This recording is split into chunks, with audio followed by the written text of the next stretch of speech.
গল্পের নাম নীলপদ্ম গেথে রেখেছি তোর নামে।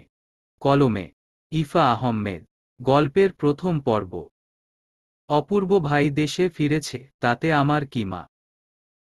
তোমার ভাইপো, তুমি শীতের পিঠা নিয়ে যাও। গতবার রাজহাঁসের লোরানি খেয়ে হাঁটু ছিলে এসেছি।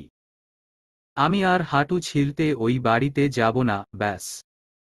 ছাগল ছানা মিঠুকে আঁকড়ে ধরে নিজের সিদ্ধান্তে অনড় থেকে বলে আরু। মেয়ের কথাতে অপ্রসন্ন হলেন পারুল।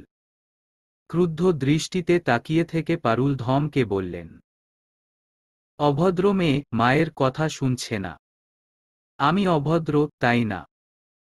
তাহলে আরও অভদ্র হব, যাব না। ক্রোধের গোঙানির শব্দ তুলে আরু অগ্রসর হল দিঘির দিকে। ডানা ঝাপটাতে ঝাপটাতে উড়ে এসে আরুর কাঁধ দখল করে নিল ময়না পাখি। অতপর পারুলের সাথে তাল মিলিয়ে দুবার বলে, অভদ্র মেয়ে, অভদ্র মেয়ে। তৃতীয়বার বলার পূর্বেই ধমকে আরু বলে, চুপ, একদম চুপ। আর একবার যদি বলিস, 2 দিন খেতে দিব না। আরুর ধমকানিতে অভদ্র মেয়ে 2 শব্দের বাক্যটি ভুলে গেল ময়না। আরুর মাথায় হাত বুলিয়ে দিয়ে পারুল বলে, অপূর্ব আমার হাতের পাটিসাপটা পিঠা খেতে পছন্দ করে। আরু সোনা, গতকাল ছেলেটা দেশে ফিরেছে। ধান সিদ্ধ দিয়েছি, এখন যেতেও পারবো না, তাই পিঠা করে দিয়েছি। তুই একটু কষ্ট করে জানা, মা। মায়ের মিষ্টি কথাতে নিজ সিদ্ধান্তে দীর্ঘক্ষণ অনড় থাকতে পারে না আরু। তৎক্ষণাৎ পিঠার বাটিটা কেড়ে নিয়ে ইতস্তত করে আরু বলে, গোসল করে খেয়ে যাই। ওখানে গেলে তোকে না খাইয়ে রাখবে না আমার ভাবি। যাওয়ার পথে নদীতে গোসল করে যাস। ভাবির শাড়ি পরবি। আবার ফেরার সময় নিজের জামা কাপড় পরে আসবি। ময়নাকে নিয়ে যাই। অপূর্ব ঘোড়া নিয়ে এসেছে। বিদেশি ঘোড়া। ঘোড়া দেখে তোর ময়না ভয় পাবে। ওকে রেখে যা।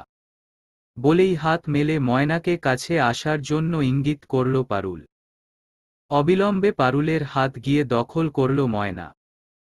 ঘোড়া, বিদেশি ঘোড়া। গ্রামের এই অজপাড়া গায়ে কখনো ঘোড়া আসেনি, যার দরুন দেখাও হয়নি আরুর। আনমনে ভেবে আরু শুধালো, মা, প্লেনে করে ঘোড়া আনা যায়? জানি না, অপুকে জিজ্ঞেস করিস। আমার অপুকে তো জীবনেও দেখিসনি। দেখবি একদম রাজপুত্র। তাড়াতাড়ি যা। বলেই পারুল ঘরে চলে গেলেন। মামা বাড়িতে যাওয়ার ইচ্ছে না থাকলেও ঘোড়া দেখার ইচ্ছে আরুর। সেই আকাঙ্ক্ষা পূরণ করতে অগ্রসর হল 7 ভাই চম্পা নিবাসের উদ্দেশ্য। আরশি, মৃধা, আরু। পড়াশোনায় বড্ড পাকা আমাদের প্রিয় আরু। আরুদের বাড়ি থেকে মামার বাড়ির দূরত্ব একটা খাল। সচরাচর মামা বাড়িতে দেখা যায় না তাকে। অপূর্ব ভাই। অবশ্য তাকে কখনো আরু দেখেনি। বড় মামা মোতাহার আহসান বিদেশে পড়াশোনার জন্য গিয়েছিল, তখন তার সাথে পরিচয় হয়েছিল অনিতার। সেখানে বিয়ের এক যুগ সমাপ্ত করে দেশে ফিরেছেন। এলেন না তার একমাত্র ছেলে অপূর্ব। তিনি নানাদের কাছেই বড় হলেন। আরুর বাবা ইমদাদুল হোসেন মৃধা ব্যবসার কাজে প্রায় বিদেশে যান, তখন মনের মতো পিঠা তৈরি করে দেন পারুল। আহসান বাড়িতে রাজহাঁস পোষণ। আহসান বাড়ির পূর্ব প্রজন্ম এই রাজহাঁস পুষতেন। বংশের ধারাবাহিকতা বজায় রাখতে এখন রাজহাঁস পোষেন তারাও। এখন তাদের 10টা বাচ্চা। গতবার রাজহাঁসের দৌড়ানি খেয়ে গাউছিয়া মার্কেট থেকে বাবার কিনে দেওয়া 3 পিসের সালোয়ারটা ছিঁড়ে গেছে। এজন্য ডাল গুটুনিটা ভেঙেছে নাড়ুর পিঠে। খালের ভাটার টান পড়েছে।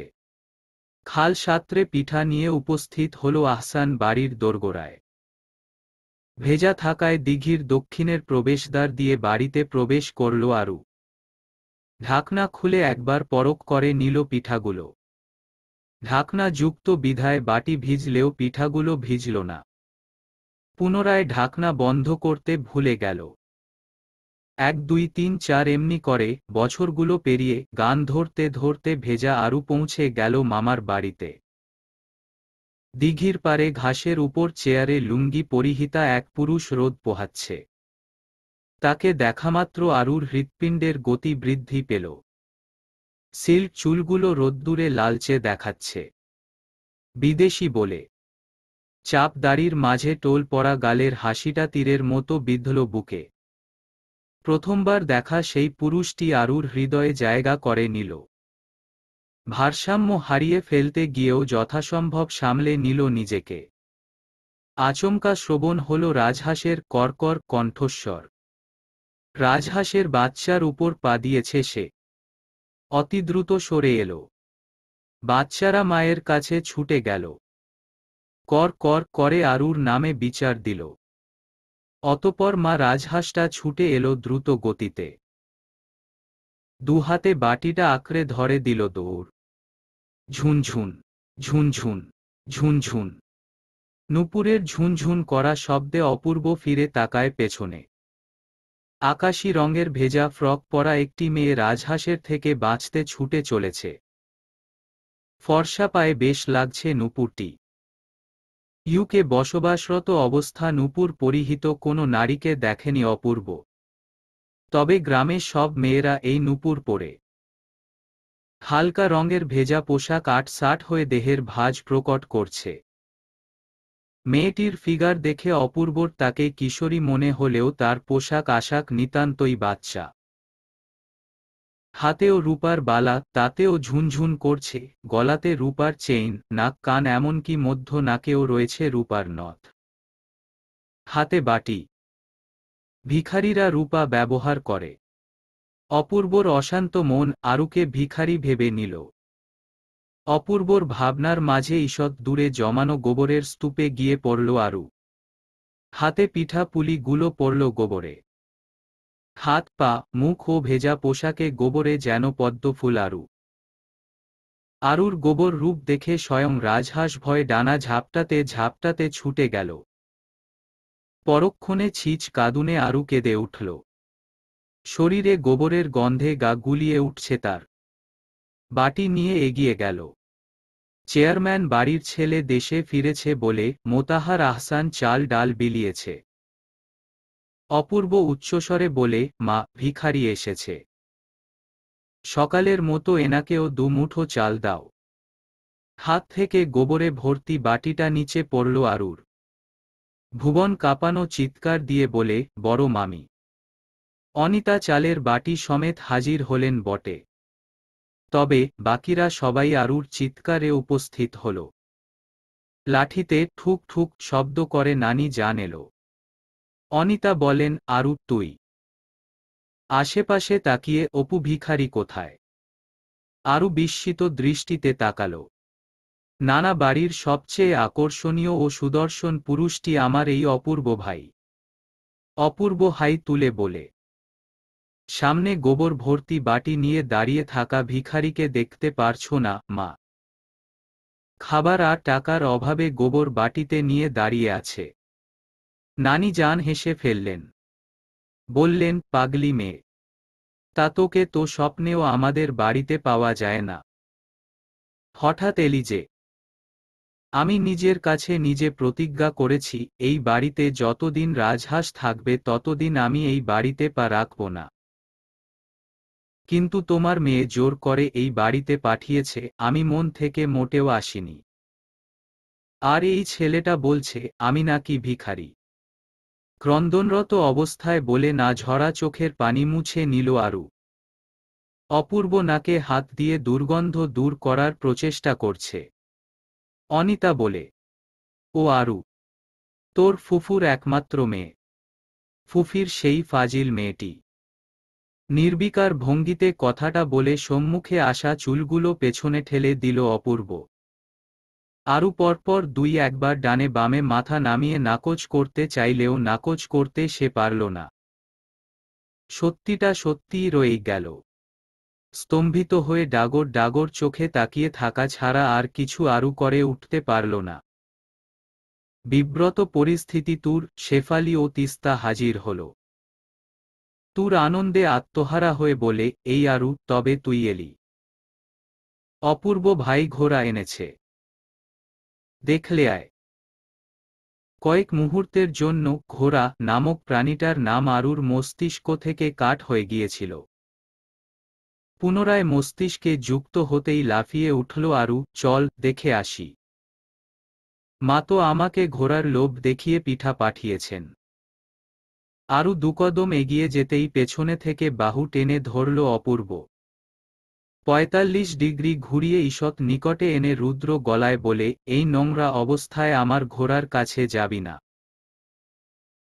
প্রথমবার অজানা পুরুষের স্পর্শ পেতে হৃৎপিণ্ডের রক্ত চলাচল থেমে গেল আরুর। অপূর্বর বলার সময় নির্গত হওয়া প্রতিটি শ্বাস আরুর কপালে সংঘর্ষ করছে। গ্রামের সেই বোকা অথচ চঞ্চল মেয়েটি আজ বাক্যহীন কোনো পুরুষের সংস্পর্শে এসেছে। হুট করে কাছে টেনে নেওয়ার সময় আরুর শরীরের সেই গোবরের কিছু অংশ ছিটকে গেল অপূর্বর শরীরে।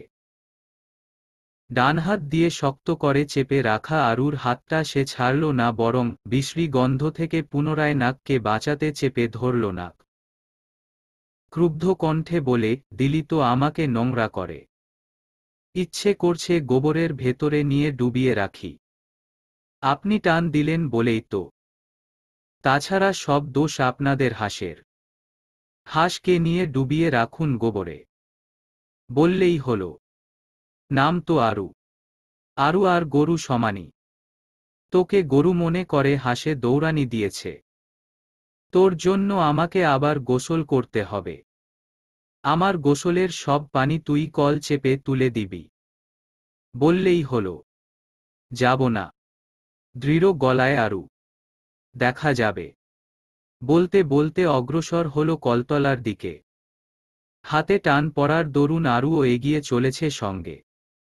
অপূর্ব ভাই, আপনি জামা কাপড় খুলে ফেললেন কেন? আমি কিন্তু চিৎকার করব বলে দিলাম। কল চাপা রেখে স্তম্ভিত হয়ে বলে উঠে আরু। অপূর্ব সবে সাদা শার্ট খুলে রেখেছে বালতিতে। আরুর করে উঠা চিৎকার শ্রবণ হওয়া মাত্র ভ্রু কুঁচকে সন্দিহান দৃষ্টিতে তাকাল। আঙুল তুলে কৌতূহলী কণ্ঠে বলে, শার্ট খুলব, জাস্ট লুঙ্গি নয়। চেঁচামেচি বন্ধ কর, না হলে সেই কাজটাও করে ফেলব। লজ্জায় কিন্তু তুই পড়বি। আরু নতজানু হয়ে তার হাতের সাহায্যে একের পর এক কলের হাতল ধরে চেপে পানি উত্তোলন করার প্রচেষ্টা করছে। ক্ষণে ক্ষণে অপূর্বের জিম করা শরীরের দিকে তাকাচ্ছে। গ্রামের পুরুষের শরীরে এমন ভাঁজ কখনো দেখেনি। ভর্তি হওয়া বালতি থেকে মগ দিয়ে অনবরত পানি ঢালতে থাকে অপূর্ব। প্রবল যাতনায় ক্ষান্ত হয়ে ব্যথাহত কণ্ঠে আরু বলে উঠে, এত কষ্ট করে পানি না তুলে দিঘিতে একটা ডুব দিলেই তো হয়। দিঘির পানিতে কি কি কাজ করে তোর ধারণা আছে? এই গোবর দিঘির জল দূষিত করবে। সেভলন নামের সাবানটা ঘষতে ঘষতে বলেন অপূর্ব। তাতে কি হয়েছে? গোবরে পানি পরিষ্কার হয়, আপনি জানেন না? আপনি তো বিদেশি মানুষ, জানাবেন কিভাবে? যদি গোবরে পানি পরিষ্কার হতো তবে আমাদের গরুগুলো কেন রাখাল চাচা নদীতে গোসল করতে নিয়ে যায়? আরু পরীক্ষায় যথেষ্ট ভালো ফলাফল করলেও অপূর্বের এই প্রশ্নের উত্তর তার অজ্ঞাত। প্রত্যুত্তরের আশায় দীর্ঘক্ষণ চেয়ে থেকে অপূর্ব পূর্বের ভঙ্গিতে বলে উঠে, টিউবওয়েল থেকে পানি তুলে গোসল করবি, ভুলেও দিঘিতে ঝাঁপ দিবি না। অপূর্ব ভেজা পোশাক পাল্টে চলে গেল ঘরে। আরু ভেজা পোশাক কাচতে ব্যস্ত হল। তুর অনিতার শাড়িটা দিয়ে গেলেই ভেজা পোশাক ছাড়বে আরু। সে যে আর ৫টা মেয়েদের মতো 3 পিচ পরে থাকতে পারে না। শাড়িই তার ভূষণ। আরুকে তো দেখলি, কেমন লাগলো তোর? ছেলে দেশে ফেরা উপলক্ষে গতকাল থেকে অনিতার আনন্দ যেন বিদায় হতে অনিচ্ছুক। প্রতি বেলাতে বিভিন্ন ধরনের খাবারে সজ্জিত করেন টেবিল। দিঘি থেকে তোলা শলা চিংড়ি মাছের ভুনা অপূর্বের পাতে দিতে দিতে উপর্যুক্ত প্রশ্নটি করেন অনিতা। প্রতি বেলায় মধ্যবয়স্ক থেকে ঊর্ধ্ব বয়স্ক পুরুষেরা প্রথমে খাবার খাওয়ার পর বাড়ির ছেলেমেয়েরা এবং তারপরে গৃহবধূরা খাবার খাবেন, এটাই সাত ভাই চম্পা নিবাসের অতীতের নিয়ম। জাহানারা তার ছেলে তিয়াসের পাতে ভাত দিতে দিতে অপূর্বকে উদ্দেশ্য করে বলে, তিস্তার বিয়ে খেতে এসে এবার নিজের বিয়েটা সেরে ফেল অপু। বয়স তো কম হলো না। হ্যাঁ, এবার ভালো একটা মেয়ে দেখে বিয়ে করে নিব। দেশে ফেরার কথা জানাজানি হওয়ার পর ঢাকা থেকে অফার এসেছে। জীবনের অর্ধেকের বেশি বয়স পরিবার ছেড়ে থেকেছি, বাকিটা তোমাদের সাথে পার করব। সুন্দরনগর শহরে একটা হাসপাতালে চাকরি নিয়েছি। বলার সাথে সাথে তারা রাজি হয়েছে। আরুকে? অনিতা সম্পূর্ণ বাক্য শেষ করার পূর্বে অপূর্ব তাকে দমিয়ে দিয়ে একরোখা কণ্ঠে বলে, সরি মা। আরুর মতো একটা বাচ্চা মেয়েকে আমার পক্ষে বিয়ে করা সম্ভব নয়। ও বাচ্চা নয়। আরুর নানি চম্পা বলেন। কিন্তু আমার বয়সের কাছে সে নিতান্তই বাচ্চা। আরু যথেষ্ট সুন্দর, আমি মানি, অন্য কোনো মেয়ে যদি হয় তবেই। অপূর্ব থেমে গেল। ব্লাউজবিহীন শাড়ি পরে তারই আঁচল দিয়ে মুখ মুছতে মুছতে ঘরে এসেছে আরু। খোপা বাঁধা চুলগুলো থেকে অবিরাম পানি গড়াচ্ছে আরুর নগ্ন গলা ও পিঠে। অপূর্ব পলক রহিত চেয়ে রইল সেদিকে। অপরাহ্ন সময় প্রখরতাহীন সূর্যের ফিকে রোদ আরুর দেহে সোনালি আভা সৃষ্টি করেছে। তার ধ্যান ভাঙল চম্পার কথায়, নানুভাই এতক্ষণে এসেছ, বেলা গড়িয়ে গেছে। খাবে এসো। না নানুভাই, আমার মিঠু আর ময়নাকে খেতে দিতে হবে। আমি যাই। আরু হাস্যোজ্জ্বল মুখে বলে আরু। অনিতা শুনলেন না। আরুর হাত ধরে বসালেন টেবিলে। থালাতে খাবার পরিবেশন করার পাশাপাশি সঙ্গোপনে ফেললেন দীর্ঘ নিঃশ্বাস। 16টা বছর ধরে তিলে তিলে আরু নামক মেয়েটাকে নিয়ে যে স্বপ্ন দেখেছিলেন তিনি, আচমকা সেই স্বপ্নটা তাসের ঘরের মতো ভেঙে চূর্ণ বিচূর্ণ হয়ে গেছে। মামুনি, ও মামুনি, তুমি আজ এমন করে আছো কেন? কোথায় কেমন ছেলে এসেছে তো তাই তোর প্রতি অযত্ন করে ফেলছি মা। তুই না বললি অপূর্বের জন্য পিঠা এনেছিস? সেগুলো কোথায়? অনিতার এমন কথাতে আরু ভাষা খুঁজে পেল না। তবুও কাচুমাচু মুখে করে বলে, তোমাদের রাজহাঁসের লড়ানিতে সব গোবরের ভেতরে ফেলে দিয়েছি। মা জানতে পারলে আমার খুব মারবে।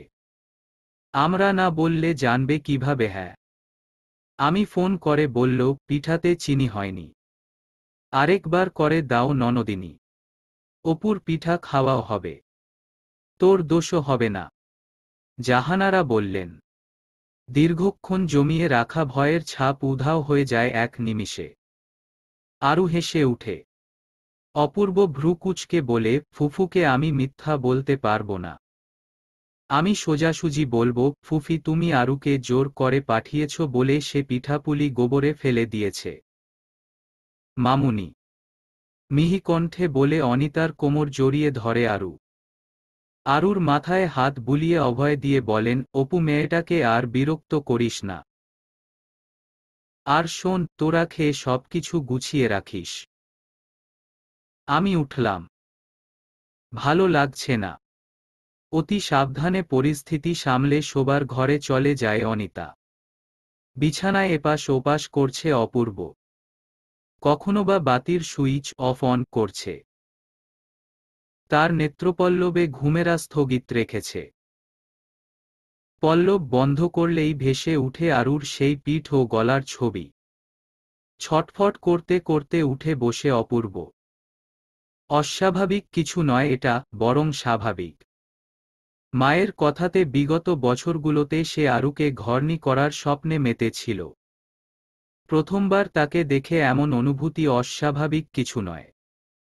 অপূর্ব বিছানা ছেড়ে উঠে ট্রাভেলিং ব্যাগটা নিয়ে তুর শেফালির ঘরের যায়। দরজায় সামনে যেয়ে আরেক দফা থমকে যায়। চৌকিতে মাঝ বরাবর উবুত হয়ে শুয়ে আছে আরু। নগ্ন পিঠের 3টা তিল প্রবেশে ব্যাঘাত ঘটিয়েছে। নিচে ঠোঁট ভেতরে ঢুকে আছে। গলা শুকিয়ে কাঠ হয়ে যায় অপূর্বের। জিভ দিয়ে ঠোঁট ভিজিয়ে ধীর কদমে এগিয়ে গেল অপূর্ব। ঠান্ডা হাত নিজের অজান্তেই স্পর্শ করল আরুর পিঠ। ঘুমন্ত আরু কেঁপে উঠল।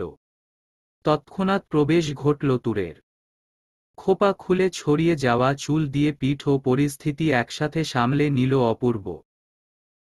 ভাইয়া, আপনি এখানে? তুর বলে। হ্যাঁ, ওই আর কি। তোদের গিফটগুলো দেওয়া হয়নি, ওগুলো দিতে এসেছি। আরও আছে। দ্রুত যা, সবাইকে ডেকে নিয়েটায়। তুরের আগেই শেফালি ছুটে গেল ডাকতে। অপূর্ব গলা খাকারি দিয়ে বলে, ওকে তোলো। তুর ডেকে ঘুম থেকে তুলল আরুকে। আরু চোখ পরিষ্কার করতে করতে উঠে বসে। আরুর ঘন চুল বিছানায় পড়েছে।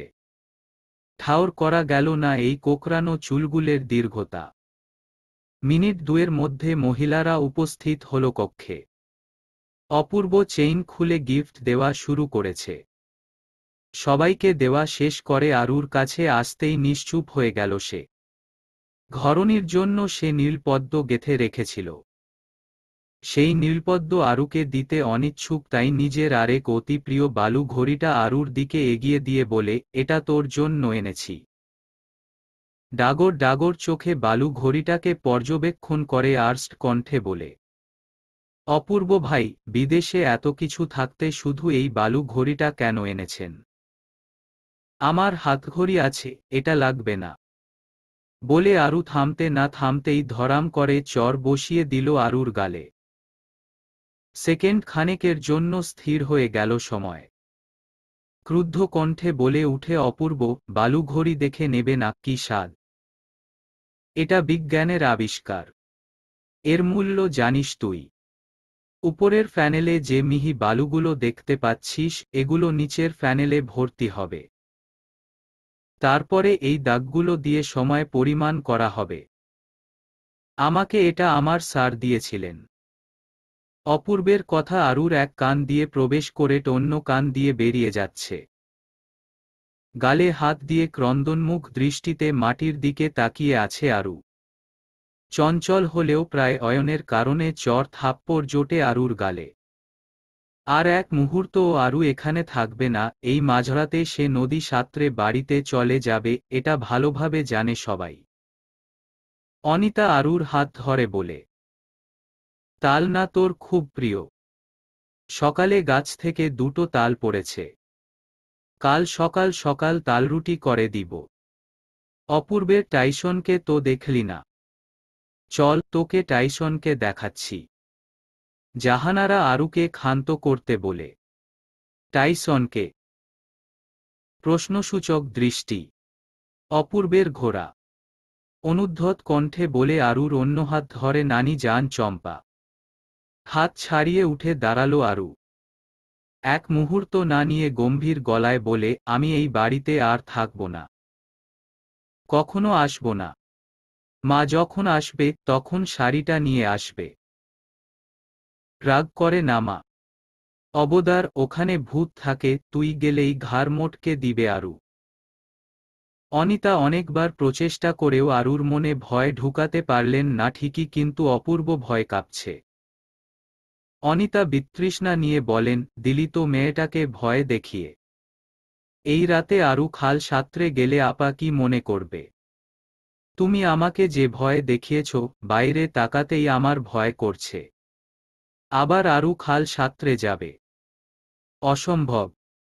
অপূর্ব বলে। তিয়াস অপূর্বের কাঁধে হাত রেখে হেলান দিয়ে বলে, আরু কিন্তু আপনার মতো ভীতু নয়। ওকে দেখতে যতটা ভোলা ভালা, ও ততটাই চঞ্চল। আপনাকে এক হাটে বিক্রি করে অন্য হাটে কিনে নিয়ে আসবে। অপূর্ব বাইরের দিকে পা ফেলতে চেয়েও ক্ষণে ক্ষণে পিছু পা হটছে। আরু ফিরত এলো।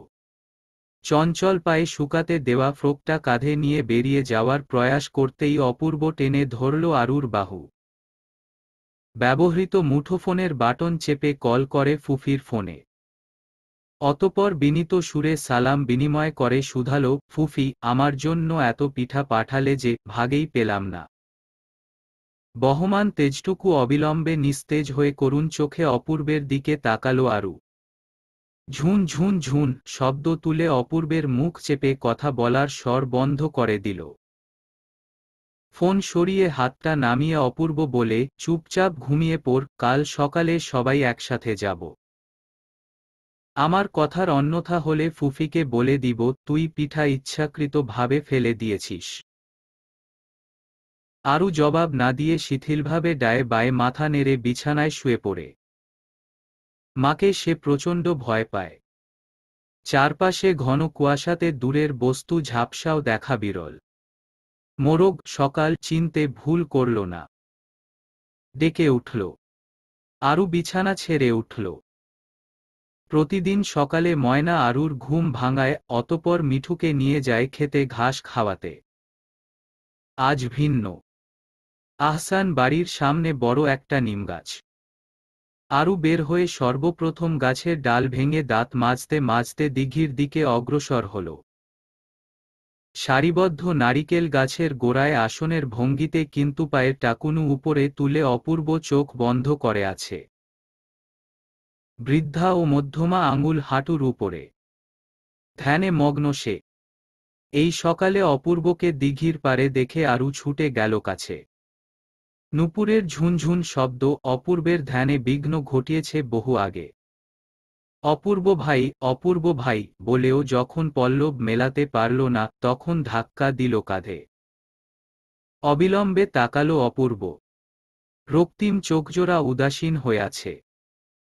কিছুক্ষণ লাগল নিজেকে শান্ত করতে, অতপর বাজখাই গলায় চেঁচিয়ে বলে, একটা চরে সবগুলো দাঁত খুলে ফেলব, ধ্যান ভাঙালি কেন? আরু ভীত হল। কাঁপতে কাঁপতে বলে, আপনি ধ্যান করছিলেন? এভাবে ধ্যান করে বুঝি? কেন নাম শুনিসনি নাকি দেখিসনি? আমি মনোচিকিৎসক, আর একজন মনোচিকিৎসকের সবচেয়ে গুরুত্বপূর্ণ কাজ হচ্ছে মনকে প্রশিক্ষণ দেওয়া। তাই আমি প্রতিদিন 15 মিনিট ধ্যান মগ্ন থেকে মনকে প্রশিক্ষণ দেই। তাছাড়া আমাদের নবী করিম সাল্লাল্লাহু আলাইহি প্রায় হেরা গুহায় ধ্যান মগ্ন থাকতেন। অপূর্বের কথা আরু বুঝেছে। তাকে যতই জোর করা হোক না কেন সে ধ্যান করবে না। অবশ্য এতক্ষণ আরুকে নিশ্চুপ হয়ে এক স্থানে বসে থাকতে দেখা যাবে না। অপূর্ব টাওয়াল নিয়ে অগ্রসর হল বাড়ির দিকে। আরু কি তবে একা দাঁড়িয়ে থাকবে? সে অগ্রসর হল দিঘির দিকে। গ্রামের শীতকাল শহরের মতো নয়। সেখানে বাংলার মতো এত গাছ নেই, হাঁটতে বাধা দিতে রাতে কুয়াশা ঘাসের উপর পড়ে না। ঘাসের উপর পা রাখতেই পিছলে গেল অপূর্বের পা। তড়িগড়ি করে নিজেকে সামলে উঠতে চলমান আরুর বাহু ধরল। আরু নিজেও স্থির থাকল না। অপূর্বের কাঁধ আঁকড়ে ধরল। চোখাচোখি হল দুজনার। চঞ্চল আরু এক নিমিষে স্থির হয়ে মিলে গেল। দুজনে গিয়ে বসল মাটির চুলার কাছে। অনিতা মাটির এক চুলায় চিতই পিঠা বানাচ্ছে, অন্য চুলায় চা বসিয়েছে। অপূর্ব আসতেই ছোট মামি মল্লিকা কাপ নিয়ে এলেন। ঝাঁকুনি দিয়ে পাতা আলাদা করে সবাইকে রং চা পরিবেশন করলেন। অপূর্বকে দিতে গিয়ে সংশয় নিয়ে বললেন, অপূর্ব তুই কি চা খাবি নাকি কালকের মতো কফি খাবি? চা খাবো। এখন থেকে যখন গ্রামেই থাকব তাহলে তোমাদের মতোই অভ্যাস করতে হবে। রাখাল চাচা দুধ নিয়ে হাজির হলেন। জাহানারা দুধ উনুনে রেখে তাকেও এক কাপ চা দিলেন। অতপর দুধ গরম করে আরুকে এক গ্লাস গরম দুধ খেতে দিল। উপস্থিত সবার হাতে চা, একমাত্র আরু ব্যতীত। সংশয় নিয়ে অপূর্ব বলে, ওকে কেন দুধ খেতে দিলে মা? আরু চা খায় না। আসলে পারুল খেতে দেয় না। আমি চা খেতে দিয়েছি শুনলে ও রাগ করবে। কেন রাগ করবে? কারণ পারুল মনে করে আরু চা খেলে ও কালো হয়ে যাবে। তাই খেতে দেয় না। ফর্সা রাখতে প্রতিদিন ওকে আর অয়নকে দুধ খেতে দেয়। অপূর্ব কাপে চুমুক দিয়েও খেল না। ওষ্ঠের সাথে ঠেস দিয়ে কাপ রেখে আরুর দিকে তাকিয়ে রইল। মেয়েটা শুধু ফর্সাই নয়, ঢের ফর্সা। গ্রামের মেয়েদের এত ফর্সা মানায় না, তারা থাকবে কালো বা শ্যামবর্ণের। প্রকৃতি উপভোগ করতে করতে সূর্যের তাপে তাদের গায়ের রং ফর্সা থাকবে না মানে থাকবে না। আরুর চুমুক দেওয়া দুধের গ্লাসটা টেনে নিল অপূর্ব। ছিটকে পড়ল দেহে। ফাঁকা হাতে নিজের চায়ের কাপটা দিয়ে ক্ষান্ত কণ্ঠে বলে, নে চা খা। না, আমি চা খাব না। মা বকবে। ভীত কণ্ঠে বলে, আমি খেতে বলেছি। দৃঢ় কণ্ঠে বলে অপূর্ব, কি করছিস অপু? জোর করিস না, তাহলে মেয়েটা আর আসবে না। হ্যাঁ ভাইয়া, এমনিতেই রাজহাঁসের ভয়ে মেয়েটা আসে না। তিয়াস বলে, তিনটা হাঁস যে একসাথে পোষে তার বেলায় তিয়াস সমান তিন হাঁস। আরু সশব্দে বলতে পারল না, কারণ সেই ছেলেটা তার জন্য অপূর্বকে বোঝাচ্ছে। অপূর্ব যখন আরুকে আরেকটু জোর করার প্রয়াস করল তখনই ছুটে এলো আরুর বড় চাচার মেয়ে সিথি। আরু, তোর মিঠুকে খুঁজে পাওয়া যাচ্ছে না। খোঁজ নিয়ে জেনেছি মিন্টু চাচার কলাবাগানে ঢুকেছিল বলে সে ঘরে পাঠিয়ে দিয়েছে। আরু থেমে রইল না। চায়ের কাপটা ফেলে রেখে ছুটল অজানায়। বাসনা মিটিয়ে আরুকে মারতে ব্যস্ত পারুল। দুহাত দুপা মোটা দড়ি দিয়ে বাঁধা। ক্রন্দনরত অবস্থায় হাতজোড় করছে আরু। পারুল সেদিকে ভ্রুকুঞ্চন করে তাকাচ্ছে অবধি না। ঈষৎ উষ্ণ অথচ নেভানো চলা কাঠ দিয়ে পেটাচ্ছে। সাদা বেনামের চিঠিটা ছুঁড়ে দিয়ে রুর কণ্ঠে বলে, সত্যি করে বল ছেলেটাকে। কে তোকে এই চিঠি দিয়েছে? কার সাথে প্রেম চলছে তোর? তোকে স্কুলে পাঠাই এইসব করতে। আজ থেকে তোর স্কুলে যাওয়া বন্ধ। তোর বাবা ফিরুক। ওকে জানাতে হবে তার মেয়ে এখন প্রেম প্রীতি শিখে গেছে। বিয়ে দিতে হবে। বিশ্বাস করো মা, আমি কোনো ছেলের সাথে কথা বলি না। তুমি বাবাইকে কিচ্ছু বলো না। ক্রন্দনধ্বনি শোনা যাচ্ছে কথা বলার সময়। আরুর ছোট ও একমাত্র ভাই দাঁড়িয়ে দাঁড়িয়ে আনন্দোচ্ছ্বাস প্রকাশ করছে। বোনকে বিন্দুমাত্র সহ্য করতে পারে নাও। আরুকে হেয় করে বলে, বুবু, আমি নিজে তোর বই থেকে এই কাগজটা পেয়েছি। আমি পড়তে না পারলেও পা ঠিকই পড়তে পারে। তুই মাকে সত্যিটা বলে দে। আরু চোখ রাঙিয়ে তাকাতেই অয়ন কেঁদে ফেলে, দেখো মা, বুবু আবার আমাকে চোখ গরম দেখাচ্ছে। অন্যায় করেছি, আবার আমার ছেলেকে চোখ রাঙাচ্ছিস। তোকে তো। বাক্য শেষ করে আরও কয়েক ঘা দিলেন। অতপর ছুঁড়ে ফেলে দিয়ে ঘরে চলে গেলেন। শীতের দুপুরের প্রখর রোদে আরু হাত পা বাঁধা অবস্থায় পড়ে রইল। ফুফুর সাথে দেখা করতে অপূর্ব এসেছে মৃধা বাড়িতে। উঠোন পেরিয়ে গৃহ প্রবেশ করার পূর্বে শ্রবণ হল হৃদয়ঙ্গম করা নূপুরের ঝুনঝুন শব্দ। অপূর্ব অভিমুখে তাকাতেই মায়ের লাল শাড়ি পরা একটি মেয়েকে দেখতে পেল। চট করে চিনে ফেলল অপূর্ব।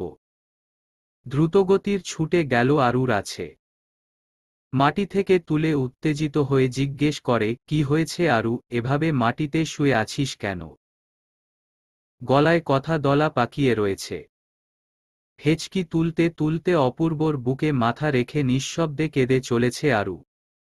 অপূর্ব মাথায় হাত বুলিয়ে আশ্বাস দিয়ে বলে, কি হয়েছে আরু পাখি, কাঁদছিস কেন? ততক্ষণে উপস্থিত তিয়াস, শেফালি, তুর ও তিস্তা।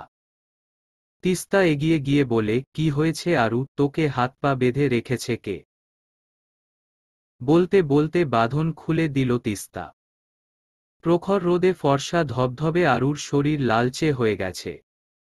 আচ্ছা, আরুর কি এনিমিয়া আছে? এনিমিয়া ছাড়া এতটা ফর্সা গ্রামের মেয়ে আদৌ সম্ভব? আরুকে জিজ্ঞেস করার স্পৃহা জন্মালো অপূর্বর। প্রশ্ন করাটা কি ঠিক হবে? কিছুটা কাইমিল গায়া সিনেমার পরিচালককে সাংবাদিকের করা প্রশ্নের মতো মনে হবে। সিনেমা সংক্রান্ত প্রশ্ন না করে তিনি বোধ হয় করেছিল, আপনার ছেলে আপনার মতো টাক হলে কি করবেন? তেমন। পারুল ঘরে থেকে বেরিয়ে এলো। দূর থেকে চিৎকার করে বলে উঠে, খবরদার ওকে ধরবি না, ওর বাবা এসে ধরবে।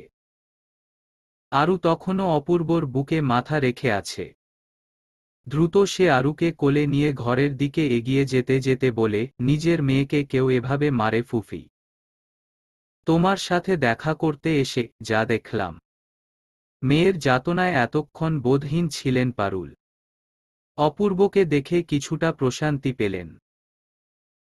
বিলম্বে তার নিষ্ঠুর ভাব গুছিয়ে অনুদ্ধত ভাব প্রকাশ পেল। হাসি মুখে বলে, অপু তুই কেমন আছিস বাবা? পারুলকে সম্পূর্ণ এড়িয়ে ভেতরে প্রবেশ করে অপূর্ব। বেতের সোফায় আরুকে বসিয়ে তিস্তাকে আদেশ দিল, দ্রুত যা, এক গ্লাস পানি নিয়ে আয়। তুরকে বলে, তাড়াতাড়ি ফ্যানটা চালু কর। সৌরবিদ্যুৎচালিত পাখা ঘূর্ণমান হতে যতটুকু সময় লাগে অপূর্ব সেই সামান্য সময়টুকুও অপেক্ষা করল না, টিনের বেড়ার ফাঁকে গেঁথে রাখা হাতপাখা দিয়ে হাওয়া করতে শুরু করল।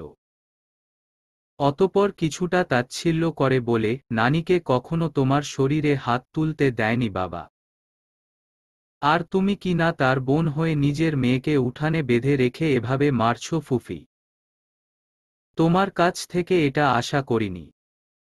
পারুল বিপরীত সুরে বলে, তুই জানিস না কি হয়েছে? আরুর বইয়ের মাঝে আমি চিঠি পেয়েছি। এই যেই সেই চিঠি না, প্রেমপত্র। তো তাই বলে মেয়েকে মারবে? এমনও তো হতে পারে ছেলেটা আরুকে পছন্দ করে, কিন্তু আরু করে না, তাই লুকিয়ে বইয়ের ভাঁজে দিয়েছে। তাছাড়াও এটা বয়ঃসন্ধি কাল ফুফু। এই সময়ে মেয়েরা একটু বেপরোয়া হয়ে ওঠে। আরু যদি প্রেম করত তুমি ওকে বুঝিয়ে বলতে। ও যদি এখন আরেকটু বেপরোয়া হয়ে সেই ছেলেটার সাথে পালিয়ে যায়, তখন কি হবে? সবাই বলবে মৃধা বাড়ির মেয়ে বা চেয়ারম্যানের ভাগ্নি পালিয়েছে গেছে। তখন শুনতে ভালো লাগবে। ও এমন করবে না। নতজানু হয়ে বলে পারুল। এত বিশ্বাস যখন, তখন আরেকটু বিশ্বাস রাখলে কম পড়তো না। তোমার মা বিশ্বাস বাড়ির মেয়ে কিন্তু, অথচ তার মেয়ের বিশ্বাস নেই। শেষ বাক্যটা বলতে গিয়ে অপূর্ব একটু হাসল। পারুলের হাত থেকে চিঠিটা নিয়ে অদেখায় নিজের জিন্স পকেটে রেখে দিল। আমার ভুল হয়েছে, আর এমন করব না। বসো তোরা। প্রথমবার এলি, দেখি কি আছে। বলেই পারুল তাকের উপর থেকে টিনের জার উবুর করে খই বের করলেন। অতপর রান্নাঘরে গেলেন। ধানের ভেতরে সিদ্ধ দিয়ে আমাবলি পিঠা বানিয়েছেন। ট্রেতে এনে পরিবেশন করলেন তা। আরু তখনও মায়ের ভয়ে জড়সড় হয়ে বসে আছে। অপূর্ব একটা পিঠা আরুর হাতে দিয়ে ভাইবোনদের সাথে তৃপ্তি সহকারে খাচ্ছে। আশেপাশে তাকিয়ে বলে, অয়ন কোথায় ফুফি? খেলতে গেছে। মৃধা বাড়ি ফাঁকা। পারুল ব্যতীত সবাই দাওয়াত খেতে গেছে। রাতে ফিরে আসবে, তখন নিজের বাড়িতে যাবে পারুল। গতকালের সিদ্ধ করা ধান আজ রোদ্দুরে মেলে দিয়েছে পারুল। কাক এসে বসতেই পারুল বলে, আরু দাঁড়িয়ে না থেকে ধানে নাড়া দে। জড়সড় আরু যেন মুক্ত পাখির ন্যায় ছুটে গেল, বিচরণ করল ধানের মাঝে। ছুটে চলার সময় নির্গত হওয়া নূপুরের ঝুনঝুন শব্দে অপূর্ব অস্থির হয়ে উঠে। সৌজন্য হেসে উঠে দাঁড়িয়ে বলে, আমরা আসি। তোমরা তাড়াতাড়ি এসো। আচ্ছা। বিকেলে খেজুরের রস পাড়িয়ে নিয়ে যাব। পারুল বলে। অপূর্ব তিয়াস তুর, শেফালি ও তিস্তা চলল বাড়ির পথে। ধান মেলার কাজের ইতি করে চাল ধুয়ে পুকুর পাড়ে উঠে আরু। অন্তঃকরণে কিছু একটা হানা দিতেই পাতিলটা মাটির উনুনের উপর রেখে দৌড় লাগালো ওদের গমন পথের দিকে। পায়ে শব্দ শুনে দাঁড়ালো সবাই। আরু অতি গোপনে তুরের হাত ধরে কানে কানে ফিসফিসিয়ে বলে, প্রয়াস ভাইয়ের চিঠিটা অপূর্ব ভাইয়ের পকেটে। আর হ্যাঁ, তোর জন্য মায়ের চলা কাঠের মার খেয়েছি। প্রয়াস ভাইকে বলে চানামুঠ খাওয়াস। থু। বিনা স্বরে। অপূর্ব, মেহেরজান সিনেমার ক্যাসেট আনতে দিয়েছে। সবাই একসাথে দেখব, চল। তিস্তা উৎফুল্লতার সাথে বলে। না, আমি সিনেমা হলে 4 বার দেখেছি। তোমরা দেখো। মিঠু ওর মাকে ঘর থেকে ছাড়িয়ে এনেছি ঠিকই, কিন্তু ঘাস খেতে দেওয়া হয়নি। ওদের জন্য ঘাস কাটতে যেতে হবে। আমি গেলাম। আরু আর ফিরে চাইল না। একই গতিতে নূপুরের ছন্দ তুলে এগিয়ে গেছে। অপূর্ব ব্যতীত সবাই গতিশীল হয়েছে। তার কানে এখনো আরুর নূপুর সেই ঝুনঝুন শব্দ বেজে চলেছে। অপূর্ব উঠানে এসে দাঁড়িয়ে যায়। জাহানারা, মণি ও মল্লিকা বাড়ির উঠানে প্রখর রোদে মেলে দেওয়া ধানে বিচরণ করছে। অনিতাই শুধু রান্নার দিকটা দেখছেন। চেয়ারম্যান বাড়ির বলে কথা, উঠান আর ধান দুটোই পর্যাপ্ত রয়েছে। ছেলেমেয়ে মৃধা বাড়ি থেকে ফিরে গৃহে প্রবেশ করেছে অপূর্ব ব্যতীত। চাচিদের উঠানে দেখে সেও অগ্রসর গেল সেদিকে। জুতা খুলে শূন্য পায়ে ধানের ভেতরে হাঁটতে লাগল। বিদেশে বসবাসরত অবস্থা ধান বইয়ের পাতায় বা ভিডিওতেই অবরুদ্ধ ছিল। এই প্রথম স্পর্শের মাধ্যমে অনুভূত হয়েছে। আহ্লাদিত হয়ে সমস্ত ধানে বিচরণ করল। জাহানারা উৎকণ্ঠার সাথে বললেন, অপু, তোকে ধান মেলতে হবে না। তুই ঘরে গিয়ে বসো। ধানের আলে তোর পা চুলকাবে বাবা। কিচ্ছু হবে না চাচি। তোমরা ঘরে যাও, আমি একাই সব ধান মেলব। উল্টা তালে বলে অপূর্ব। মল্লিকা অনেকবার প্রচেষ্টা করেও অপূর্বকে তার সিদ্ধান্ত থেকে টলাতে পারল না। বিভ্রান্ত হয়ে অনিতাকে জানাতে গেলেন মল্লিকা। রান্না অসমাপ্ত রেখেই ছুটে এলেন অনিতা। ধানের মধ্য থেকে অপূর্বকে টেনে এনে রাগান্বিত কণ্ঠে বললেন, চাচিরা বারণ করছে না ধানের ভেতরে না যেতে? তাদের কথা কেন শুনছিস না তুই? সিদ্ধ ধানের আল এখনো আলগা। পা চুলকাবে। চুলকাবে না। অপূর্ব অনুরাগ শূন্য হয়ে বলে। চুলকাবে না। কথাটা যতটা জোরের দৃঢ়তার সাথে অপূর্ব বলেছে, কাজের বেলায় ততটা দৃঢ় থাকল না। বিকেলেই পা মৃদু ফুলে উঠল। চুলকানি কমছে না, বই বাড়ছে। অপূর্ব চিৎকারে আহসান বাড়ি মাথায় তুলে ফেলেছে। মোতাহার আহসান নিরুপায় হয়ে ডাক্তার, বৈদ্য, কবিরাজ ডাক পাঠালেন।